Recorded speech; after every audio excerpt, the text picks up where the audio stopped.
Hey guys, Loco here doing a VOD review on G2 versus Splyce from last week. So I actively stayed away from watching Splyce VODs because they were a very boring team the first time I watched them. But credit has to be given where credit is due, and they've actually gotten a lot of wins. They're pretty much locked for playoffs. To describe them from what I heard, they are a North American team living in Europe. They play very slow, they play very structured, they drag the game up into late game, and they win with better late game carries and better team fighting. So, not a very exciting style to watch. It is a lot of ways my style. I coach that way, and I do prefer it when teams play structured. It's just very boring. So, mad props to the coaches and players. It is a good way to play, and it is a good way to pick up wins, but as a viewer, I don't like watching that kind of style. Then we have G2 on the other hand, the mega team of Europe. They've actually been struggling a little bit, and they dropped another game to SK Gaming last week. And yeah, their stranglehold on being just the best team in Europe is loosening bit by bit due to Mickey X having an injury, due to them playing sloppy, like a lot of factors going into it. So yeah, let's see this game, G2 versus Splyce.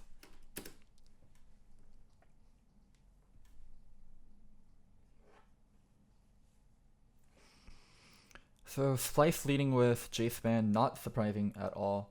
A lot of teams have been banning Jace versus G2, and it's given them great results.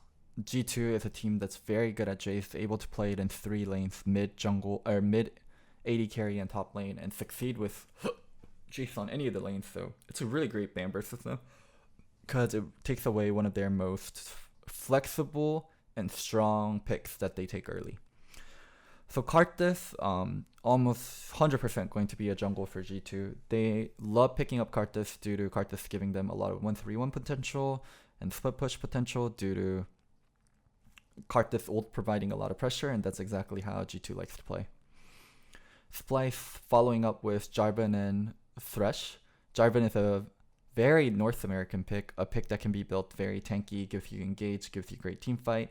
Played everywhere else, but it's a champion that North Americans love and grab a lot of wins with. Thresh, just a decent blind pick. And looks like G2 following up with Galio and LeBlanc. They're going to be playing definitely around the map. They already have two globals on the team and a very strong solo laner in LeBlanc. So LeBlanc when taken early, there's champions you have to watch out about. Ryze and Lissandra mostly. Those are your biggest two counters. And Riot's G2 already banned, and you can see Splyce picking up the Lissandra right away against LeBlanc. So Splyce banning out Kalista and Draven, the strong AD carry picks, the strong early game AD carry picks. Kalista, especially when she's paired up with Galio, is so dangerous. Kalista throwing in a Galio, and the Galio going knock up from Kalista ult, and then Justice Punch into taunt is like 3-second chain CC that can't be flashed out of. So it's something that's super scary to play against, and I completely understand the Kalista ban. Splyce opening up with Lissandra in their second half of the pick and ban phase, and G2 going to comfort with perks on Kai'Sa, and looks like Wonder on Irelia. Irelia isn't a champion we see that often nowadays, so it's good to see her again. I do think she's still viable. It's just a little bit scary when you take her early like this. Like Irelia versus Renekton can be a super scary matchup. And also, could you have a Karthus on your team? Like the early game, the level 1 to 6 versus Renekton, which is one of the hardest, is even scarier because Karthus isn't the greatest at punishing people when they push up. So if you look at both drafts, G2 running a very typical G2 draft, 1-3-1 split push comp with AD carry, or with AD and AP damage split on the solos. By that I mean there's one AD solo and a one AP solo. G2 usually follows that rule. And Splyce running a more teamfight oriented comp with Jarvan, Sivir, Lissandra.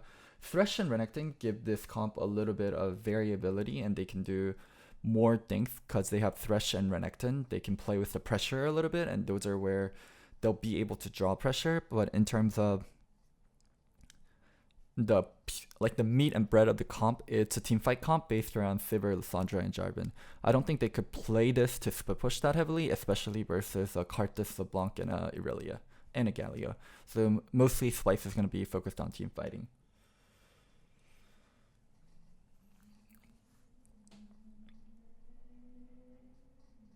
G2 29.06 game time fastest, Splyce 36.47 game time slowest. I think average NA LCS game time is somewhere around 36 minutes, so Splyce would fit right into an ALCS. I think average EU time is 31 or 32 minutes, so G2 is a good minute or two, or sometimes even 3 minutes ahead of the average game time. Yeah, this is life of Irelia early versus Renekton. You get zoned and you have to play defensive, you catch the waves at turret, and starting at level 6, you can start to play the game a little bit, but it's when you really get your Ninja Tabby and your other armor items and you no longer get bursted down by Renekton in like one combo, that's where you really start playing the game.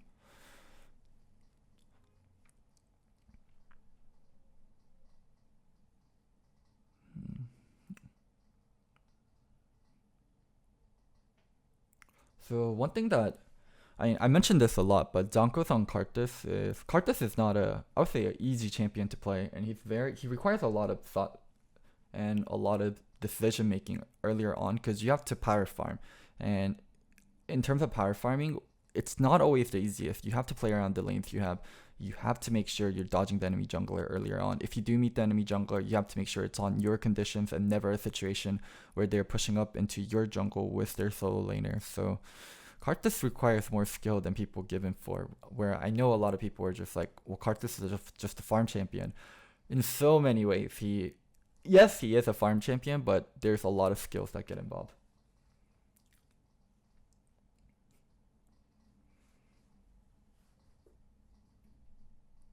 Well, early blasting wand purchase on LeBlanc. Oh, it's because of Blue Lens. I'm surprised he didn't get Amp Tome and Dark Seal. Usually Amp Tome Dark Seal is the buy that people do when they have 850 gold early on a champion like LeBlanc, because you're already running Corrupting Pot, so Amp Tome, the gold efficiency of Amp Tome just goes through the roof.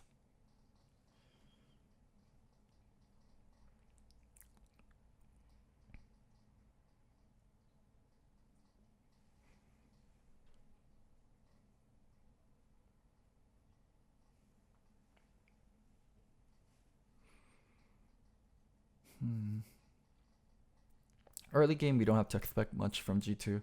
What Jankos is going to do is he's going to cover losing lanes, and he's going to farm efficiently as possible and try to power rush level 6. And solo laners, they're just going to play kind of safe-ish and wait for, when they're doing a good job of getting zoned off from turret. Why I'm saying he's doing a good job of getting zoned off from turret is because often enough, you'll see people not get zoned and just get dope. He realized there could be two people coming topside, and he gave up what he needed to. Yeah, good to see G2 playing intelligently and giving up what they need to. Something that would have been even more intelligent is just letting the top wave crash into them. I know Jankos went there to make sure Wonder gets covered in case of a dive, but just letting the wave crash into that and going for enemy blue to make sure you're actually trading blue and not just getting your blue stolen would have been a little bit nice.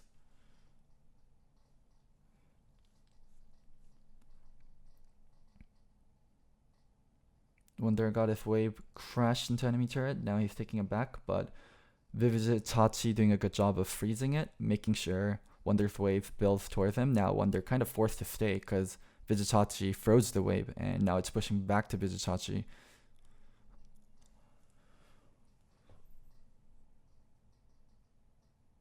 Oh, this is a situation where, yeah, I was going to talk about, this is a situation where Caps doesn't have cleanse anymore for Humanoid's ult, but he jumped out, and Humanoid's like, okay, Caps, you're going to jump out, we're just going to go on Jankos instead and kill him. Splyce actually doing a good job of contesting things earlier on and playing proactive earlier on too. They didn't just sit on the Renekton versus Irelia matchup. They looked for dives when they thought it was possible and were able to pressure properly. Not as passive as I initially made them out to be. Yeah, Humanoid doing just a good job of going on the correct target. Zerze was kind of overcommitted. Like, I think Humanoid was enough to kill Jankos and just needed the follow-up damage. But because he EQ'd in there, Mickey X responding with a good Galio ult.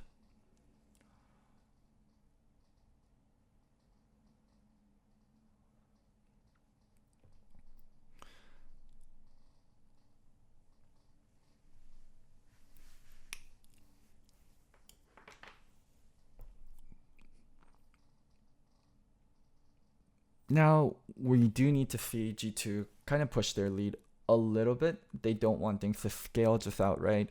They got the initial air drake, they got the initial ocean drake, which is great, but I would love to see them play around LeBlanc a little bit more. Galio, yeah, lean towards the LeBlanc. Karthus, lean towards the LeBlanc, and actually take 2v2s and 3v3s.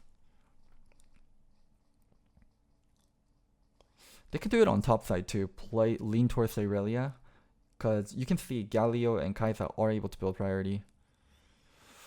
Oh man. If they're gonna do it, they need to involve Galio in it. Like these straight 2v2s versus like Jarvan, Renekton against Irelia Karthus, or Jarvan LeBlanc, or Jarvan Lissandra with Karthus LeBlanc, it's not gonna go really in their favor, and they really need to start involving Galio. And that is one of the core reasons why you pick Galio, because it gives you so much priority early due to his spells being great at wave clear. You can start involving him very early in your early skirmishes, like the 2v2s and 3v3s. And G2 not really doing that. Mickey X staying bot side the whole time. He used his ultimate once. Okay, we can see now G2 swapping. They know Irelia is far behind and she doesn't have her Trinity. While on the other hand, Renekton already has his Black Cleaver. If you just let the Irelia and Renekton lane like this, then you're actually going to get pretty dunked. And another nice side effect that's happening from them swapping early is they can start Herald and be outnumbering rest of Splyce. Yeah, very good macro play from G2 to swap, pressure them on the Herald, get Irelia out of the shitty situation where she's playing versus Renekton with Black Cleaver, and just doing a nice bit of macro there. But they over-aggressed a little bit to use Herald, and Wonder got cut out, so Splyce able to get the return kill. Irelia being behind Renekton is actually problematic. It's gonna reach a point where Renekton's able to constantly pressure Irelia under turret, and Irelia always has to be careful of Jarvan or Lissandra ever coming to that side of the lane and diving with the Renekton. From Irelia's side, this is really fucking bad.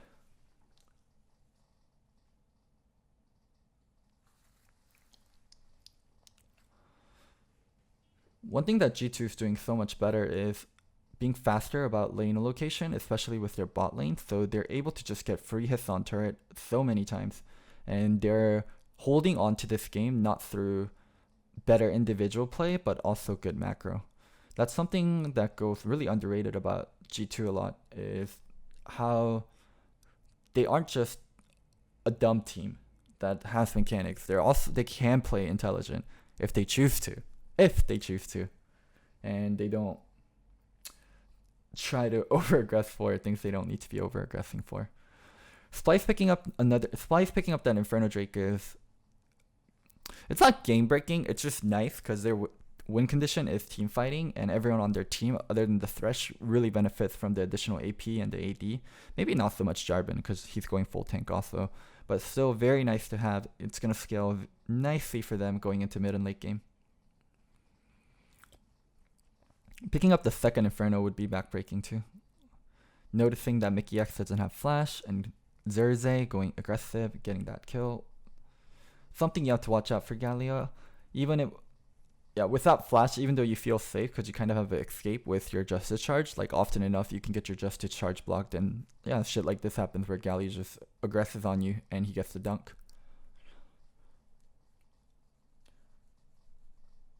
Papa said G2 could beat Griffin once in a best of 5. Good enough for me. Interesting comment.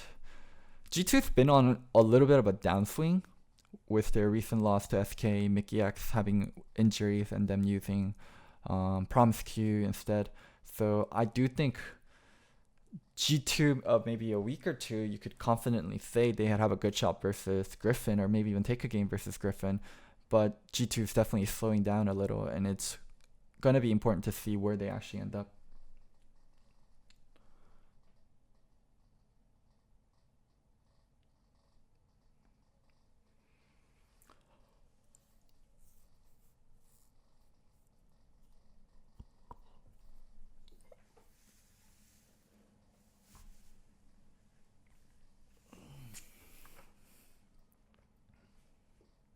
Alright, next Inferno coming up. Setup for both teams going to be especially important. Looks like G2 giving up a side lane to make sure they can group, take mid turret, and set up for Dragon. Where on the other hand, okay, Vizicsacsi actually coming down for this Inferno. He's going to be a little bit late. So while he's here before Inferno starts, it's important he's here early to get priority with them. Oh, we're going to have to replay this fight.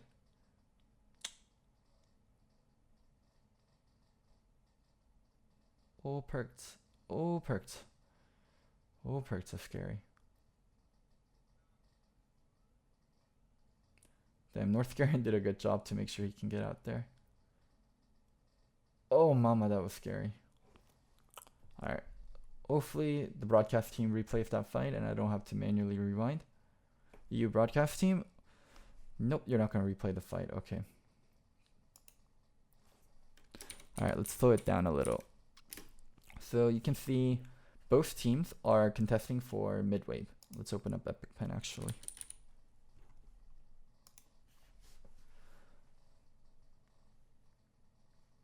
You can see both teams contesting for mid wave even before the waves meet, right? Because whoever has mid wave pushed out, let's say Splyce gets it pushed up to here.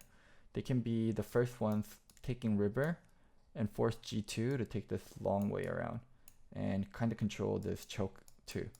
So whoever gets control of this is going to be forcing the other team to loop around and you can kind of contest them on the choke. So this is one of the first steps to Dragon control, making sure you get mid priority and both teams are fighting for mid priority.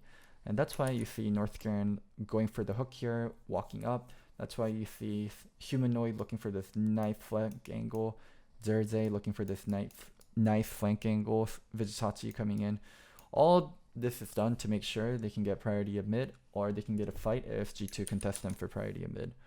So the fight starts, the hook misses, but Zerze sees a great opportunity to EQ flash and knock up multiple people. Gets a good slam in there. Humanoid goes in. W ult. So now Wonder is out of the fight due to how chunky he is. Wonder can't participate anymore due to how chunky he is. And a lot of Capsis damage went onto Humanoid, who was able to ult off a lot of his damage. And Mickey X stuck here. He tried to ult out. He tried to ult out to Wonder, but it didn't work. He getting cancelled by Thresh. And Vizicsacsi coming in for a nice flank. G2 already lost this fight due to how good of an engage that the Jarvan and Lissandra did, or Lissandra follow-up was. So now let's see how they try to recover from it. They let Mickey X go. Zonkos is in the back casting ult. Perks barely lives. Cass also going to live with Cleanse and Flash. Yeah, Caps lives. And we just see G2 just running away.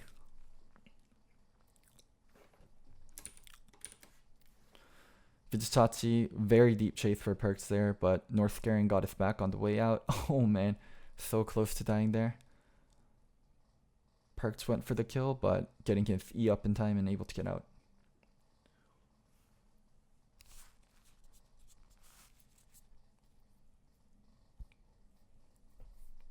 Now G2 left in a really awkward spot. They had to focus a lot on split push due to... Oh, okay, of course you replayed this after I manually replay it myself. Yeah, but you can see how when Humanoid went in, his usage of his ultimate was really good to kind of cancel out the damage Perks was doing on him. So yeah, it was just really good engage from Jarvan and really good follow-up from Lissandra.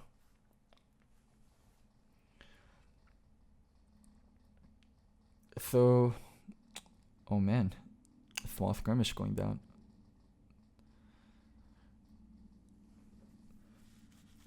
Oh wow, Lissandra and Jarvan died from that. It's actually pretty big. So, one thing I wanted to talk about was G2's control over side lane is the thing that's going to be really dangerous and really important for them. What the fuck? Zerze just straight Dobo Jarvan. This guy straight just Dobo Jarvan because he walked up. You can't just straight dive a Jarvan. Or you can't just straight dive a Galio as Jarvan this early on in the game, like at tier 1 mid turret. That's just great.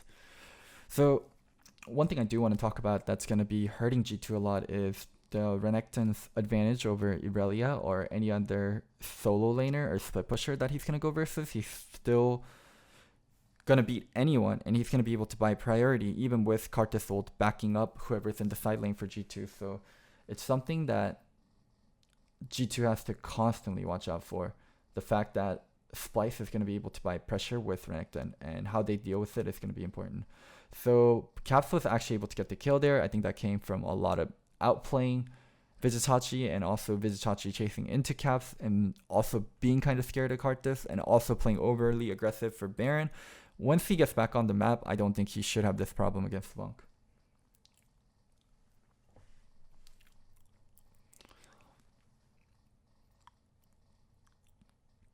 Next Inferno coming up, it's going to mean 3 Infernos for Splyce if they get it. Let's see how this contest goes down.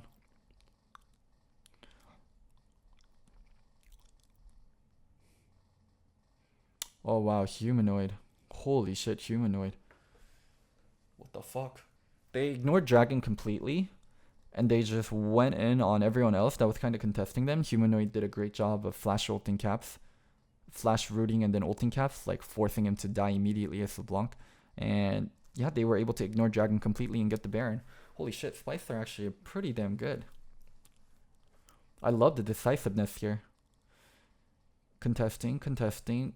He knows that LeBlanc is going to walk up forward to make sure she gets her chain complete that she landed on Jarvan. And he's like, okay, fuck you. Here, take a flash ultimate in the face and go get killed.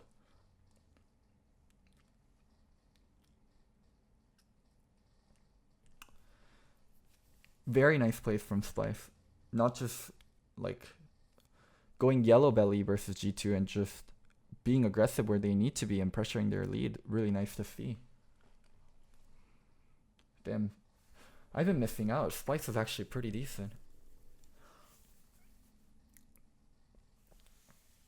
Doing a good job of running a 1-3 or 1-4, or we can even call it a 2-3. And they're being aggressive on the right spots. And they're fishing for hooks, actually getting one, able to kill Mickey X. Damn. They didn't get enough control over top side, so the only thing they got for this Baron looks like it's going to be a second tier mid turret, which isn't the greatest. They definitely could have been more aggressive with the Baron. They could have ran a 1-3-1. They could have made sure they kept someone top side to keep pushing instead of just settling for the second tier mid turret, but still nicely done. Or actually not nicely done. They could have gotten more, and I expected more. Okayly done.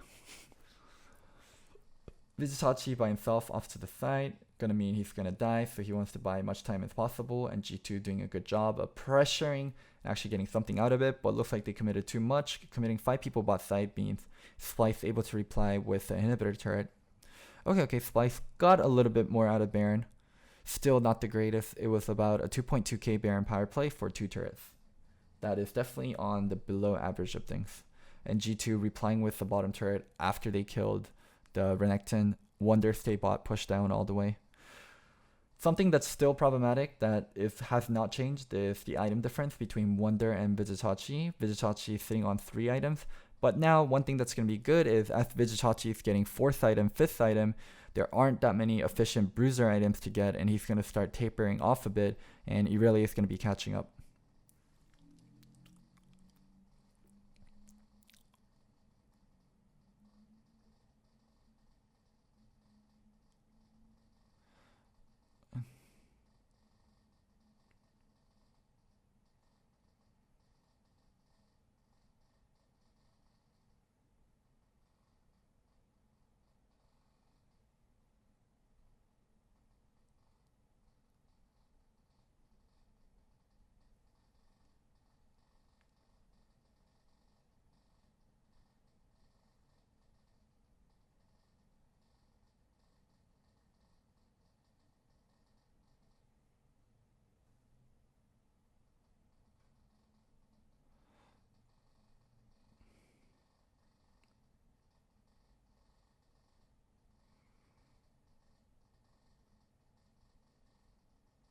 Oh man. Damn, Splyce are actually so decisive about engaging. Holy shit, let's rewatch that fight there. Let's slow it down a little. Okay, let's not start with... Okay, so they start Sivir ulting. What? They start Sivir ulting. They ran across Baron. They aren't able to catch Caps, but Zonko is getting caught out. Mickey X going back in. Junkos can't really participate in the team fight, and the spot that he would be dying would be very awkward. The problem that G2 are having is they can't get a deep engage where it's good for Mickey X to follow up, because the only person that could really deliver a good target for Mickey X to ult on would be like an Irelia, and it's hard to just ult on Irelia, so things being problematic for them. Mickey X not having good enough targets, so a lot of times he's using his ult reactively, and after he uses his ult, he's just caught out in the middle of nowhere. Oh man, this is nice flank though. Whoo! Caps going in with WR, able to melt everyone. Damn, that was such a good position by Caps. Vizicsacsi coming back in. Yeah, but you can see how weak Irelia is to the Renekton. Oh my god, Caps missed his chains there. Not going to be able to keep Vizicsacsi locked up, and Vizicsacsi cleaning up. Damn, he cleaned up 3 kills for G2 there. Or he cleaned up 3 kills for Splyce there. If they backed off as the Renekton was coming in, they would have actually been taking a 3-0. Holy shit. This game's hype. Oh, Caps burning flash and dying. Something you don't see from Caps a lot. This was such a good fight. 1, 2. Kill 3 people. They kill 3 people. And then just getting cleaned up by Renekton afterwards. Caps missing his chains there is pretty big. But also, just everyone else was so low. And they really can't deal with Renekton at all. Do you reckon Splyce win this because their comp is easier? I reckon Splyce wins this because they executed their early game better, and G2 had no idea what to do versus the Renekton. When Renekton got ahead and he was able to constantly maintain a lead on Irelia, and overall side of Splyce didn't make mistakes where the Irelia ever really caught back up to the Renekton, that pressure was something they were always going to have to deal with, and they didn't have a good way of dealing with. And also, Humanoid is very decisive about the engage. This team was very good about getting a lead, snowballing it, and just engaging correctly on the right spots and maintaining their aggression. Oh, he really actually coming back and picking up kills. Oh. No. No. Damn, that's brutal. Damn, Vizicsacsi Renekton's actually legit AF. What the fuck?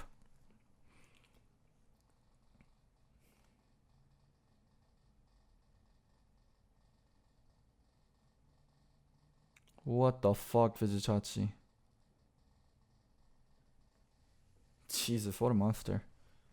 He didn't even give really a chance to Q. He just E'd back in there.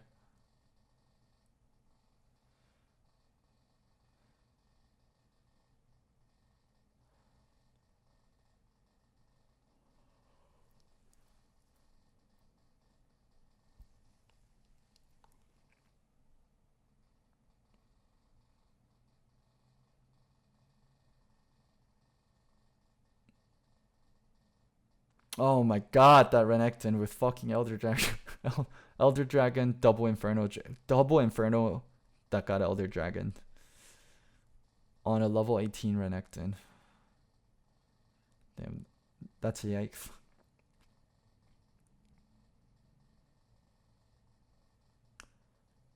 A lot of this game was Vizicsacsi and Humanoid. 2 players that played extremely well. Wow. Holy shit.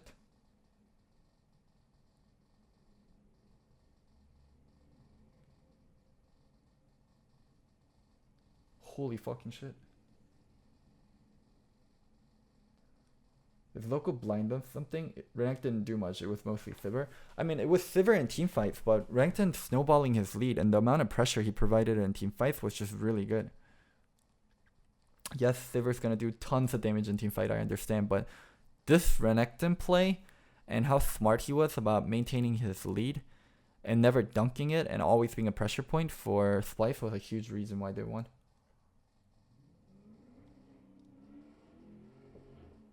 Jesus Christ.